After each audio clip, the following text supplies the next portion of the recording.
கால் நூற்றாண்டாக சிறையில் வாடுகிறார்கள். என்னுடைய தம்பி பகருதீன், அவன் அந்த அபுதாயிர் சிறுநீரக இரண்டும் பழுதாகி போச்சு.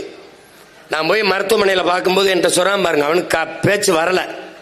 அப்ப கிட்ட போய் நான் கேட்கிறேன், அவன் மருத்துவமனையில் இறந்துட்டாப்ல, அந்த உயிர் இரண்டு சிறுநீரகம் இயங்கல, உடல் சுத்தமா நலிவிட்டு போச்சு, மரணத்தை நெருங்கிட்டான்.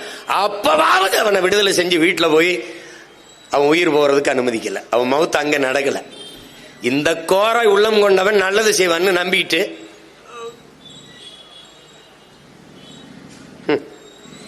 உச்ச நீதிமன்றம் எங்களுக்கு உடல் நலிவுற்றுச்சு, நீங்க முன்விடுப்பு கொடுங்க, எங்களுக்கு விடுதலை செய்யுங்கன்னா சரி, அதை விடுதலை செய்யலாம்னு சொல்லும் போது, அரசுக்கு பரிந்துரைக்கும் போது, அரசு என் தம்பி சொன்ன மாதிரி பதில் மனு தாக்கல் பண்ணுது. எந்த மனநிலையில் உள்ளே சென்றார்களோ அதே மனநிலையில் தான் இன்னும் இருக்கிறார்கள். வெளியில வந்தால் இங்கே இருக்கிற இந்து மத தலைவர்களுக்கு உயிருக்கு ஆபத்து என்று யார் சொல்றா? இதே இஸ்லாமிய மக்கள், சிறுபான்மை மக்களின் பாதுகாவலர் அரசு தான் சொல்லுது. அவர்கள் உங்களை பாதுகாப்பு என்று சொன்னது சிறைக்குள் வைத்து கால் நூற்றாண்டாக பத்திரமா பாதுகாக்கிறோம். அவர்கள் விடுதலை என்பது செத்து நீங்க உயிர் போற விடுதலை இருக்குல்ல, அந்த விடுதலை தான் அவர்கள் சொல்கிறார்கள்.